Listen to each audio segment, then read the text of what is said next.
All right. What's up, Nick? Great to have you on the show. Thanks for having me, Justin. Well, this is fun. You got a lot going on. We've got a new year and a lot of big things happening in your world. And I'm excited to circle back. I'm trying to remember. I think you and I originally got connected through Mike Koenig's. Is that right? We did, and you came to one of my events that I threw in Texas a few years ago where we first met and hit it off. And, now it's been a few years we've been friends. That's right. Well, I'm so excited to, kind of see things full circle. I was on your show a while back. Now you get to be on mine. And, I knew at the time you had been working on a book and potentially, maybe it wasn't fully committed yet or fully thought through exactly what it was going to be. But I knew you were taking some time and wanted to create for you just a masterpiece. And so I'm excited to see it come full circle. Yeah, that's right. Actually, when we did meet, I had already started this book. But when I first started the book is called Come Up for Air.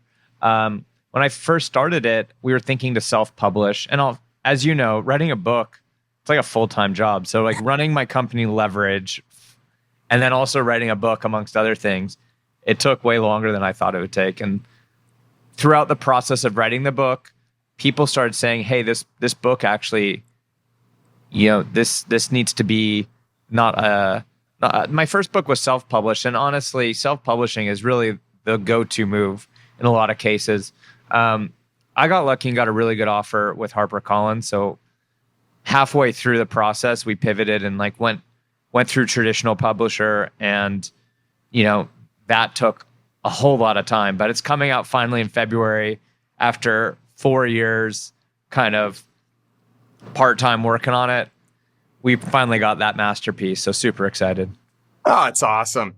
And I'm curious, what made you want to write? A lot of people, they have this goal to write a book. And most people, I think they just, think it'd be cool. They never do it. And then some people get around, they do it. And I think most people just write a book, those that write one.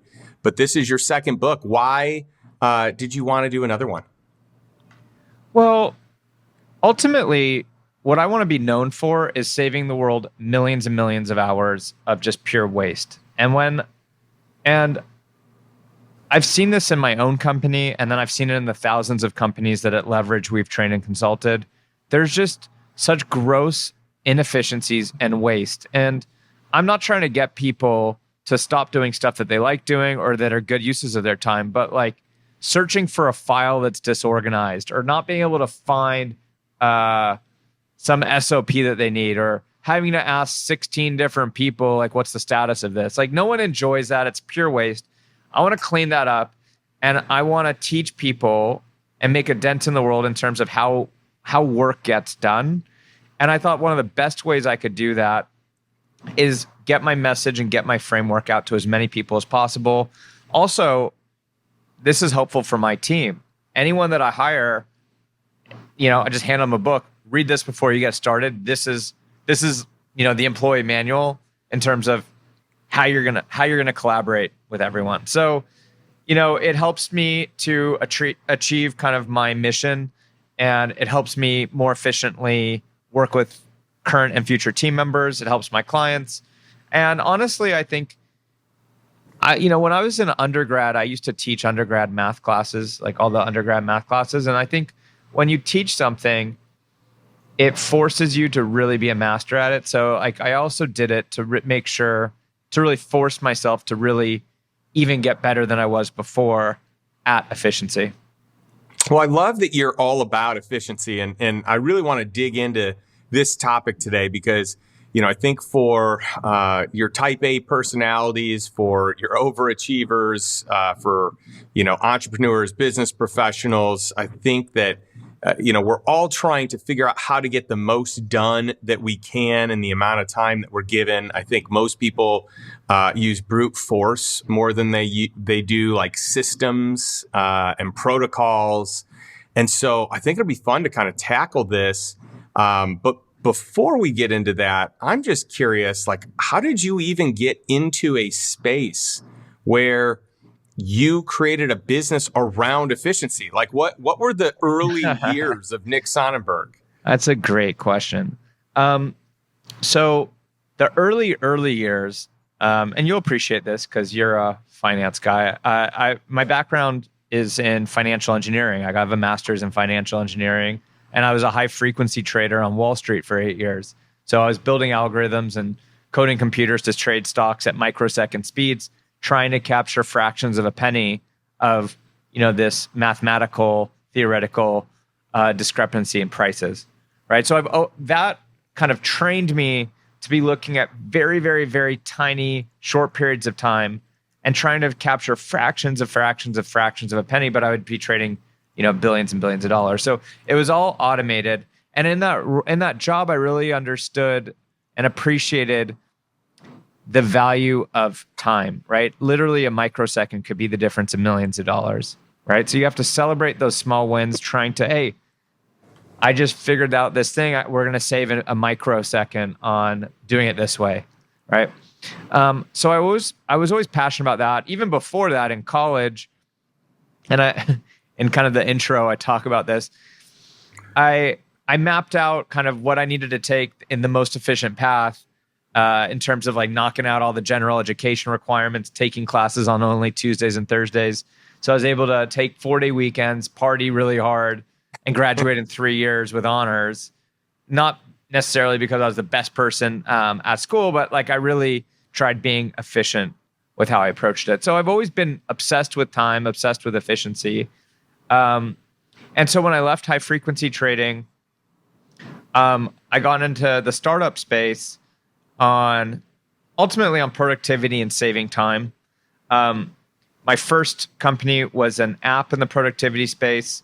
And then my second company, Leverage, but the early days of it was a virtual assistant company, which obviously also is in the space of saving time.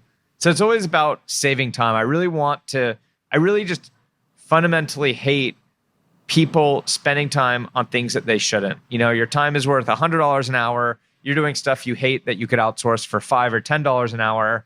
It's just silly. So I got into this virtual assistant company on the early days. We scaled really quickly. We scaled to 7 figures in the first year, 150 people on the team. And then one day I'm having coffee with my now ex-business partner. And, to the outside world, we were this massive success, right? Like it's not easy to scale it to a 7-figure company in the first year, right? And we did it because we were leveraging systems and automation in really smart ways. We had tapped into places where to find clients. But one day in October of 2017, I'm having coffee at a co-working space with my ex-business partner, and he taps me on the shoulder and he says he's quitting. And it's not that he gives me 2 days notice, or 2 weeks, 2 days notice. Like literally I get 2 minutes notice he's leaving. And so I'm sitting there, like I go white, my hands are sweating, and I'm just like, holy crap. Like, yes, we had scaled really quickly, but at that moment, at that coffee shop, the things going through my mind, and I'm sure a lot of people listening right now have experienced a partner leaving or a key team member leaving, but I'm like, holy crap, we're going to go bankrupt. And I say that because although we had all these external, publicly facing looking successes, under the hood, what people didn't know is we had, almost $1 million of debt. We were extremely unprofitable. We were growing 20% each month, but we had 15% churn. So we were only net growing at 5%. So when he left, I'm left with a company with 15% churn. So essentially, we had good marketing masking a broken product. And so I'm sitting there on the chair and I'm thinking to myself, should we just bankrupt this thing? Because clients and team members only knew who he was. I was the behind the scenes person. And honestly, we almost did go bankrupt. If it weren't for documenting our processes and our SOPs, we for sure would have gone bankrupt. But, it was tough. We lost 40% of revenue in a 3-month period. I cashed out my entire 401k. My dad took a second on his house to loan us money for payroll.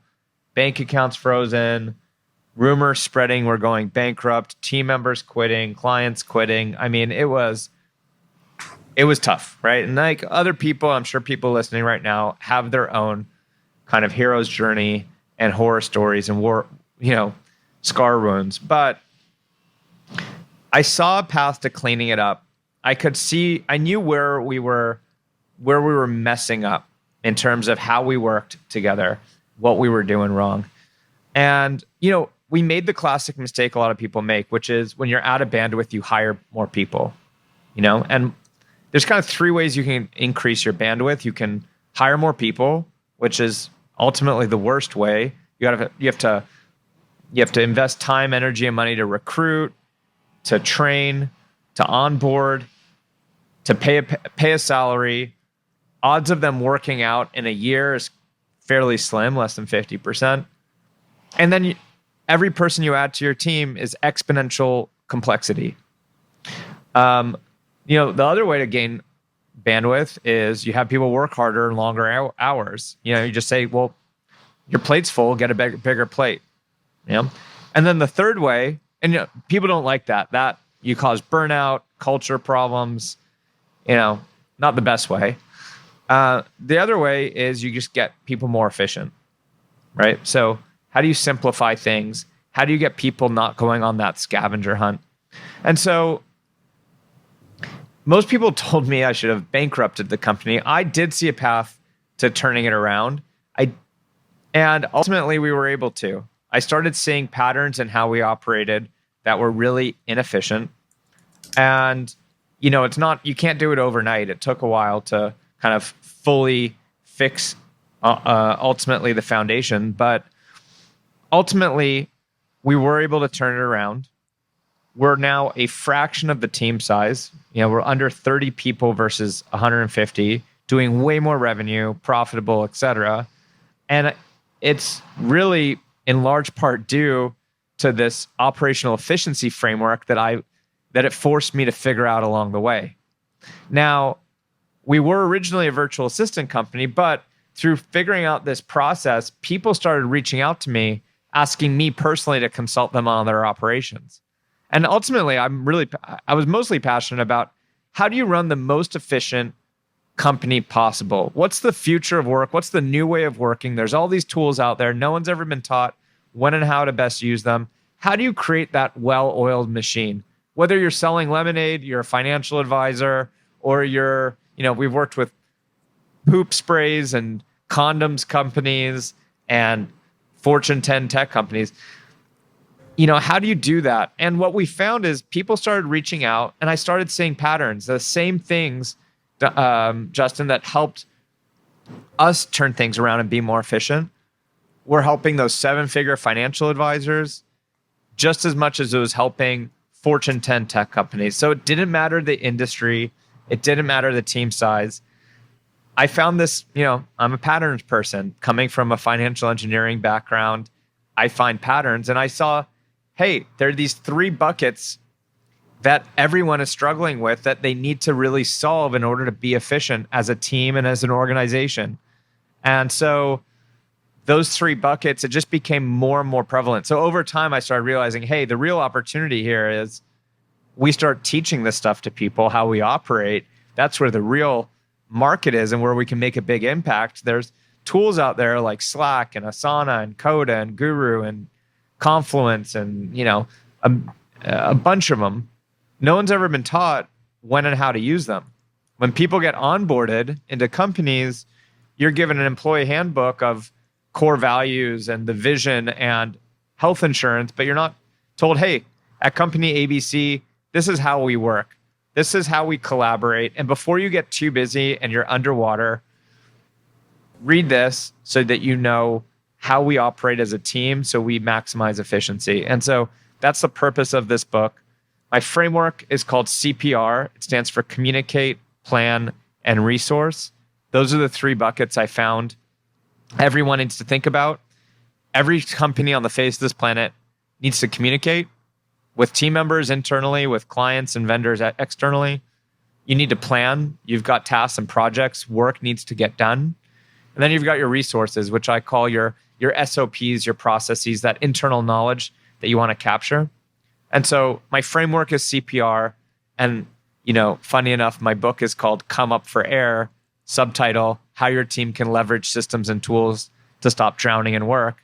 Because I really feel that framework is the CPR to resuscitating, teams and organizations out of kind of drowning in work. Oh, I love it. It's a great play on words. It follows your central theme. I think everyone needs to become more efficient in, many areas of their business and life, right? So not just business, in your personal life. There's a lot that you mentioned that I'd love to unpack. One of them, I love that you started in kind of the virtual assistant space. I'm kind of an OG in that space. I can't remember when it started or when it became popular. I know Tim Ferriss, was one of the early adopters of this. I think it's been almost 20 years since I've had a virtual assistant, either 19 or 20, really close to 20. I've been on from the very beginning, and I can say that's a game changer. I've got one person I work with right now that I worked with that long ago, and I've brought on many other people to the team, and some have stuck and some haven't. But I've got one person I've worked with for almost 20 years, which has been revolutionary for my personal life, for my business, this person has spanned, actually it's two people that have spanned through multiple businesses that I've been part of, that I've started, that I've been involved in. And it's been massively powerful. And then something else that you mentioned, I just want to touch on this because you had said that when you were working on Wall Street and you were working with kind of building algorithms and working with efficiency, how to create more efficiency in the stock market, and these algorithms that could literally transact fractions of a penny. This is what scares me about trying to have any sort of angle or edge in the stock market, is that it is so incredibly efficient that it is hard to get an edge. Some algorithm, some AI, something has the edge more so than, even a pretty high level day trader. Especially with, I've got a friend that, has worked pretty high level with, a couple of different companies, with Goldman and with Citadel and with, a bunch of that, kind of create the AI, create the algorithms that the quants use or that act in conjunction with the quants on the teams. And it's fascinating. And so, when I think of like alternative investments, I love how inefficient a lot of them are because it creates that opportunity. And it's not that the stock market's bad. It's that it probably needs to be more of a long-term play, like long-term hold, get in for as cheap of a cost as possible and bank on the U.S. economy, especially if you're not a day trader, and probably for a lot of people that think they're day traders, but haven't been through many seasons and many cycles. So I just thought I would point that out because you've seen it. You've been in the grind of it. Yeah, look, not to get off topic, but I personally don't invest in stocks, and I was a professional trader for 8 years and have a master's degree in financial engineering. And, firsthand, I just saw what it takes to really have an edge in this stuff. When I was at the investment bank, I was the internal hedge fund at the investment bank. I was managing, between $5 and $10 billion. I had tens of millions of dollars of infrastructure. We were investing millions of dollars just in microwave technology to send orders from New York to Chicago a millisecond faster. Like, how is a day trader that's reading Yahoo Finance going to be able to, not to take anything away, but I know a lot of people also that claim to be day traders. Most day traders don't make money. And if they do, most of the time, there's a lot of luck involved.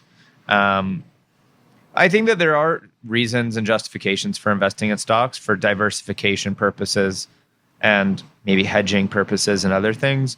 But, I think it's a tough, after fees and everything else, it's a tough game to play when, probably close at this point to 99% of all trades are with, against people that have a background similar to me that, have a big competitive advantage.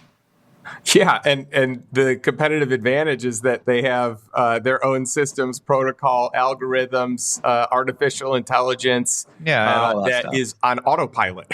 Yeah, right? But, similar to high frequency trading on autopilot, there's a lot in your business that can also be on autopilot. So like that mentality of like, how do you just put things on autopilot, whether you're high frequency trading or business, it's like, how can you run a business like a high frequency trader? How can you create dashboards? How can you get, a big part of high frequency trading too, it's not just creating the algorithms, it's analyzing the data. It's all the post-trade analysis. Where are you making money, losing money, getting there's so much stuff going on. It's not just the automation of sending orders. It's in an efficient way, being able to analyze what's going on and know where you need to be paying attention to.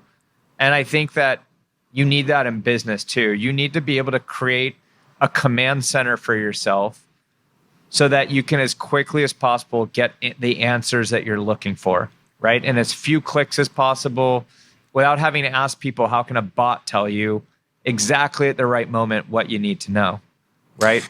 So, I mean, at some point in high frequency trading, we had noises on the computers for different things too. So I was both I had 16 computer screens at some point, so I could visually look at computer screens, but also I'm hearing different things happening. So like I had so much stuff going on, but I was able to keep track of it because of the setup that we had. That's incredible. And by the way, I love the brilliance of saying, hey, these are the things that it took to be successful as a trader and to be the most optimized, to be the most efficient, to have the most data, to be able to sift through and analyze, the most information. And then, hey, how do I plug this into my business life? How do I create this protocol, all these systems, this entire playbook for my business and to a certain degree for my personal life, right? Well, like that needs to happen too. Yeah. Like when you have the 16 computer screens up, if you have this, like literally it's like it looks like you're like launching a rocket ship to the moon. It's like this wall of screens. You've got a command center. How do you replicate that command center for yourself on just a laptop so that you have a pulse on everything that's going on? And another thing that I took from the high frequency trading days is, celebrating those small wins. I think, we found in all of our experience and research working with, thousands of companies, there are certain things that people can do immediately to immediately save 3 to 5 hours a week. There's not that many things, but there are, in every business, there's low hanging fruit where there's like an immediate 3 to 5 hours a week. Usually that's with teaching people how to use email properly. As silly as that might sound, email is the most misused tool of all the tools. So, and that's why we've launched these new trainings and that. But after you kind of get through that low-hanging fruit, really it's all about celebrating small wins. And like for me, true productivity is the sum of small gains. So being able to celebrate, hey, we just saved, now I can do this thing and hit this one button and it's going to save me a second. Well, that 1 second, if it happens 60 times a day, well, that's a minute a day, 5 minutes a week, 20 minutes a month, right? 4 hours a year. I got a team of 20. We just saved 80 hours of power a year, right? Say the average hourly rate is $50 an hour for your team. That 1 second is $4,000 of bottom line productivity gain, right? Now go and find 1,000 of those 1 second wins, which I can guarantee you can do that.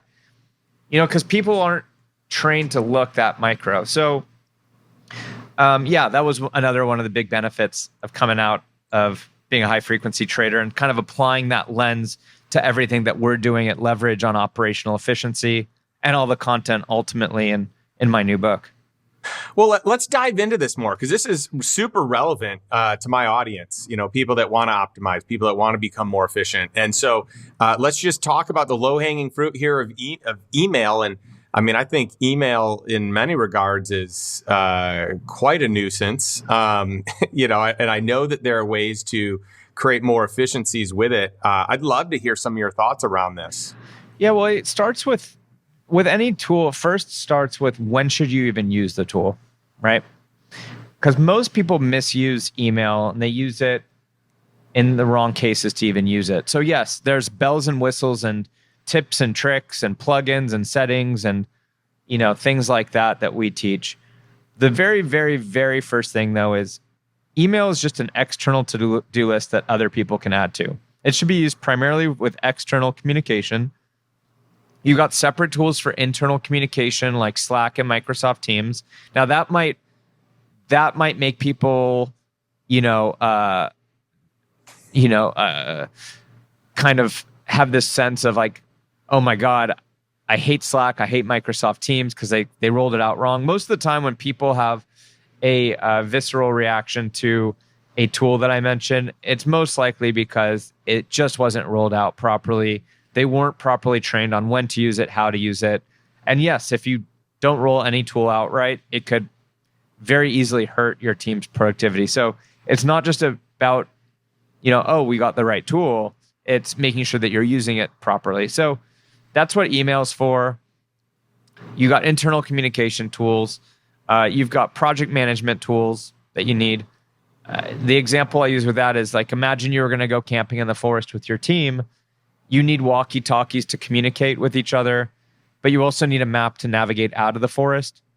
So email and Slack are walkie-talkies. It's not your map. You need to have project management tools. We're partners with Asana, and a lot of our training that we do is teaching people how to use Asana properly, right? And then knowing that third bucket, documenting your knowledge. You do a lot of alternative investing, and you in your mastermind, you help bring investment deals to people, right?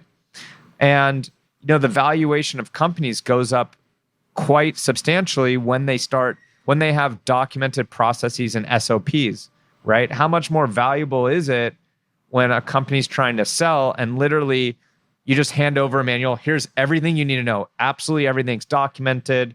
It can be a really clean transition. We'll stay on for X number of months, but you won't even need that much time because literally it's all in here, right? It minimizes risk. You can buy insurance on, earthquake insurance, fire insurance, liability insurance, but you can't directly buy insurance on a business partner leaving, like what happened to me, or your head of finance leaving.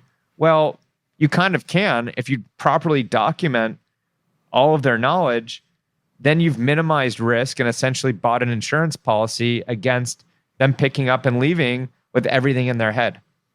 So you have to understand, the purpose first of email relative to these other tools. A lot of people, might push back and say, oh my God, so many tools. What I like about email is it's just all in one place. And then my response to that argument is, well, sure. And, you could chop down a tree with a Swiss Army knife, but an axe is going to chop it down faster too, right? So everything's a balance in business, and you don't want to be managing hundreds of tools. But what I suggest is you really need to have a tool built for purpose for each of those buckets within CPR, and not try to hack it and try to misuse. Those are critical. Those are mission critical, foundational collaboration needs in a company, CP&R. And you just don't want to go and hack it and start thinking, Swiss Army knife. Think about that for things outside of the kind of core collaboration tech stack. But, just, suck it up, bite the bullet. You're going to need, somewhere between 5 and 8 tools probably to run your company. Maybe at some point there'll be some roll-ups and acquisitions in that space, and, maybe Slack and Asana do a merger at some point, and now you just need one, and they kind of have crossover functionality. But the pros far outweigh the cons. And when you do this right, information's far more organized. You've reduced the scavenger hunt. It's kind of like when you do your laundry, you don't take everything out of the dryer and throw it out in one drawer. Although that's the quickest way to be done with laundry.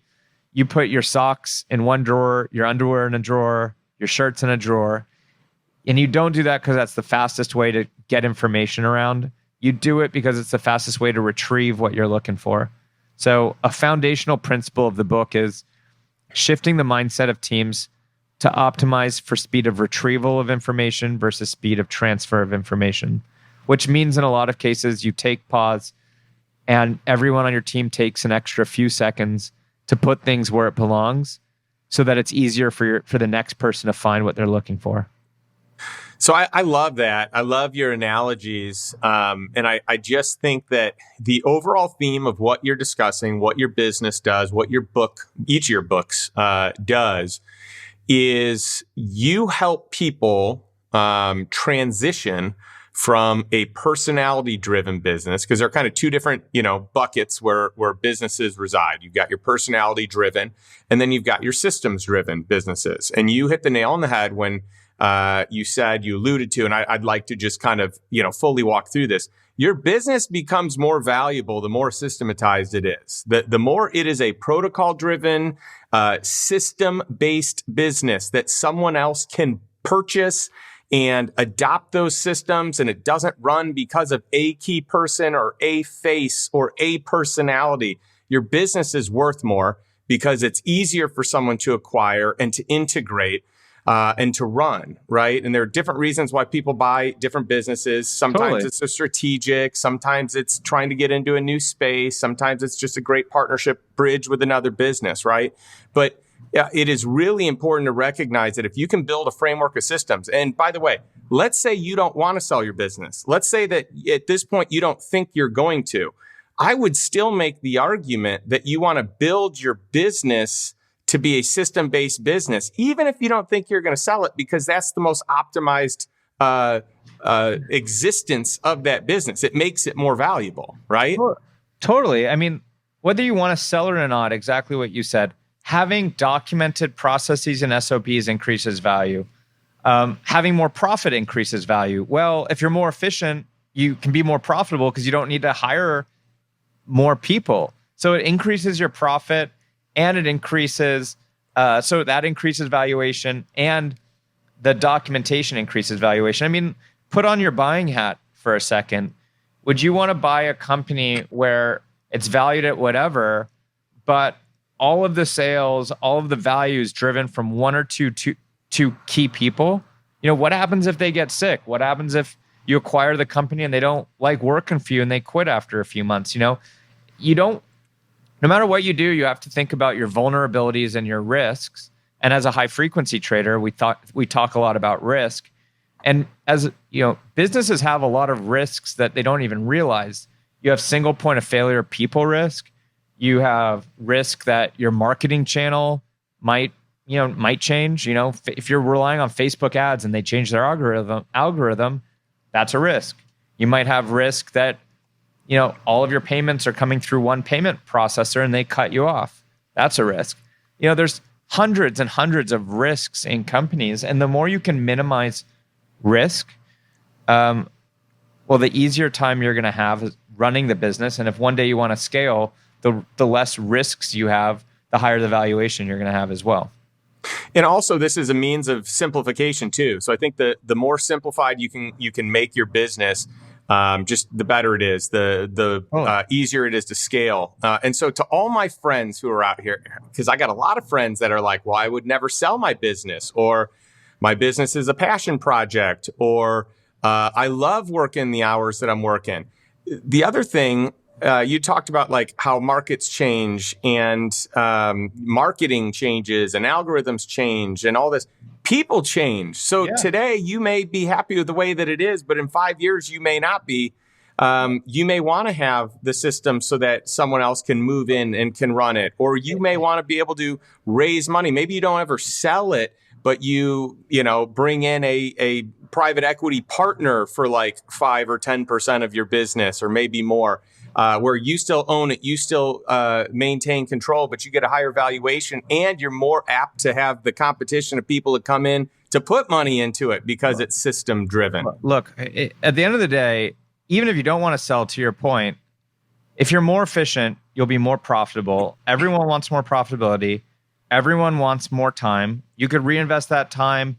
If I could save you 5 hours or 10 hours a week, which is kind of that sweet spot of the average we're able to save people, and you were literally just to spend that time reading books or playing chess or spending time with your family, or going on that trip that you've always wanted to do, that's a win too. So it doesn't, I just want to give you back the wasted time, and you can decide for yourself the best way to reinvest that. That's not up to me to decide. You can reinvest that purely in personal or whatever, but I would say that it's pretty hard to argue that no one on the face of this, no logical, reasonable human being wouldn't want more money and more time, right? At the same time, right? And if you want to use all of that to grow your business to sell, great. You want to use it to better work-life balance and spend time with your new kids, great. Whatever it is, that's up to you. And that's really the impact that I'm trying to make here. I love it. And by the way, I'm excited because we spoke, offline about how we may end up doing a lifestyle investor mastermind specialized session with some of these, enhanced efficiencies and tools and protocols and systems. And I'm very excited about that, excited to discuss this more. And to those of you that are members listening or watching this, I think that's going to be a lot of fun. Would love to do that with your members. Yeah, I mean, just there's so much opportunity here. And I just think that at the end of the day, my biggest, points or framework that I'm shouting from the mountaintops are to buy your time back. So if there is ever something that was in alignment with who I am, what I do, what I believe, the things that I want to teach other people, it's this. It's to optimize efficiencies so you can buy your time back, so you can spend it doing the things that fill you up the most, that give you the most energy, that make you feel the most fulfilled, that are the people that you want to be around the most. You buy that time back to create the lifestyle that you desire. For me, I took a year off where I wasn't working, and I found projects to work on. I'd go crazy if I wasn't doing something, right? Like I think most people are that way. But there's a sweet spot. I don't want to work a crazy amount of hours, but I want to work on something that's fulfilling, that I'm passionate about, that I have fun with people that I thoroughly enjoy. And really for me, that sweet spot is like 25, 30 hours a week. Like that to me is just wonderful. I love having my Mondays and Fridays off, and I can spend them the way that I want. And I love to dig in with 3 consecutive days on a Tuesday, Wednesday, Thursday, and to get into the details. And even with Lifestyle Investor, we have transitioned to more of a system-based business. And we're always like every day, every week, we're trying to become more system-oriented as well, because that really is what's best for the internal team, and it's really what's best for the external clients and customers. Yeah, no, couldn't have said it any better myself.